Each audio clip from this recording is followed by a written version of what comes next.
Элестеткиле, бир айга 30 күнгө бир жаш баланы багууга 267 сом. 2300 сомго жакын эле сумма чыккан. Бирок ошону деле 3 жылдан бери төлөбөйт. Өлө байкуш болуп калат да. Эч нерсеси жок. Бир жерде зарплатасы дагы жок болуп калат да анан. Алиментти өндүрүп, соттун чечимин чыгартуу үчүн эң кеминде 1 жылдан ашуун убакыт кетти. Аны таппай атабыз, аны чакырсак келбей атат, үйүндө жок болуп атат деген бир жөнөкөй шылтоолор да.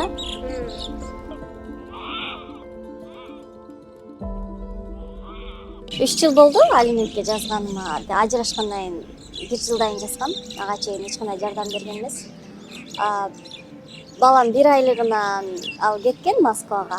Андан эч кандай кабар алган жок. Бала менен сыртка чыкканга доверенность дагы бербейт.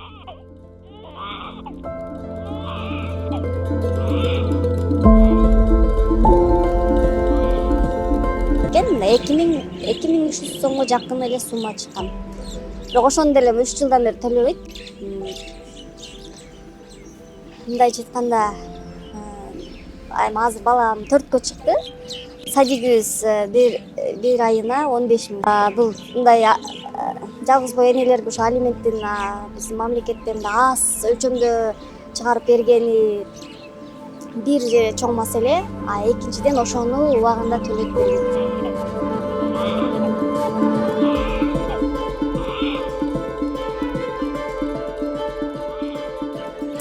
Аны таппай атабыз, аны чакырсак келбей атат, үйүндө жок болуп атат деген бир жөнөкөй шылтоолор да. Бирок мен ошол сотто аткаруучуга кайрылганда айтып атат да. Үйүндө жок болуп атат эч ким. Биз повестка бергенибизде үйүндө эч ким жок болуп атат деп. Биз бир эле айылданбыз, үйүндө эле болуп атат, кадимки эле жашап атышат, ата энеси жакында. Биринчиден алименттен эч ким коркпойт, себеби ал өтө аз сумма. Анан мамлекеттен чыгып кетсе эле, сыртта жүрө берсе эле ал төлөбөй жүрө алат да. Качан бияка киргенде кармалат дейт, бирок билбейм анын кандай. Ажырашсак, ЗАГСты кырктырып атканда сот ошол мүлктөрдүн баарын бөлүп коет деген ой менен эле дароо апасына, атасына, бир тууганына каттап баштайт да. Ооба, мындайча айтканда өлө байкуш болуп калат да. Эч нерсеси жок, бир жерде зарплатасы дагы жок болуп калат да. Анан ага карап туруп эле 200 сом, 300 сом, 1000 сом деген алименттер ошондон улам келип чыгып атат. Өзү карасаң жүрөт, жакшы эле машиналарды минип алып. Балам төрөлгөндөн кийин, жарым жылдан кийин сотко кайрылгам.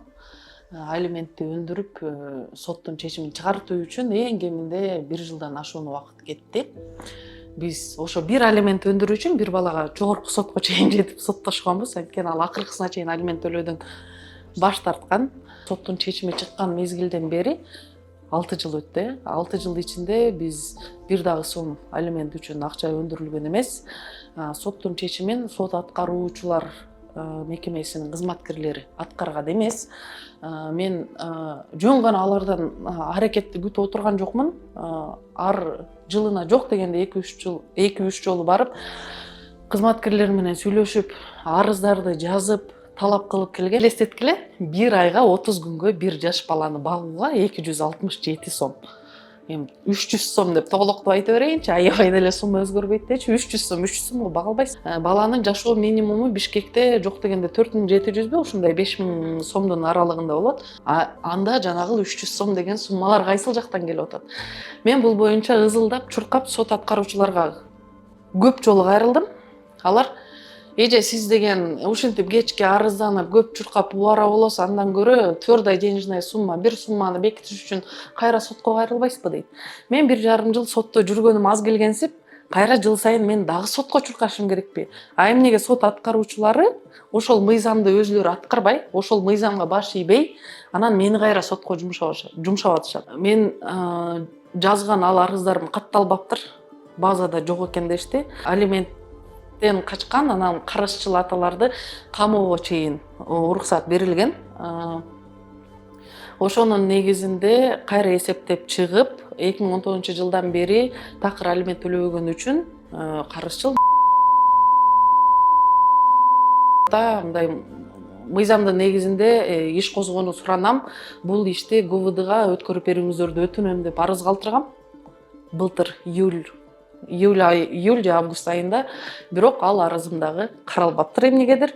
Ошол сот аткаруучу өзүнүн милдетин аткарбаса, ал сот аткаруучунун мындай ошол судебный департамент бар да, ошол жака начальнигине дагы жазып, таза болбосо анда сотко кайрылып, ошо сот аткаруучу өзүнүн милдетин аткарбайт депчи, ошол жөнүндө сот аткаруучулар мындай бир жерде отурушпайт да. Мисалы бир деле соттун аткаруучулары бар да, отурушат. Аны издеш керек, анан аркынан чуркаш керек, анан кийин тигини алып кел, анан буну алып кел, мен эртең бошойм, бүгүн бошойм, ошентип жарым жыл өтүп кетөт, бир жыл деле өтүп кетөт. Балдар күнүгө эле тамак жейт, аларга айта албайсың, токтоп тур эми бир ай, 2 ай токтоп тур, озуңду жаап тур, биз алимент өндүрөйүк деп. Ошондуктан мен ойлойм, бул жакта мындай хороший, жакшы механизм болуш керек да, соттук аткаруучуларды ушундай жоопкерчиликке тартуу, өзүнүн ишин аткарбаса. ЗАГСы жок, алиментке бере берсе болот.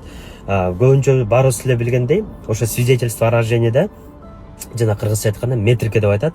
Ошонун атасынын аты жазыш керек, же отчество деп. Отчествоса ким? Ошо метрикада свидетельство о рожденияда ошо ЗАГСыга турбай калган, бирок ошо гражданский мушуңуз дейбизби, же никелешип турган күйөөңүздүн отчествосу болсо эле, мына уже ЗАГС эмеге алимент бергенге мына жарай берет. Мына бизде практикада айтып атам, мына ошентип алиментке бере берсе боло берет.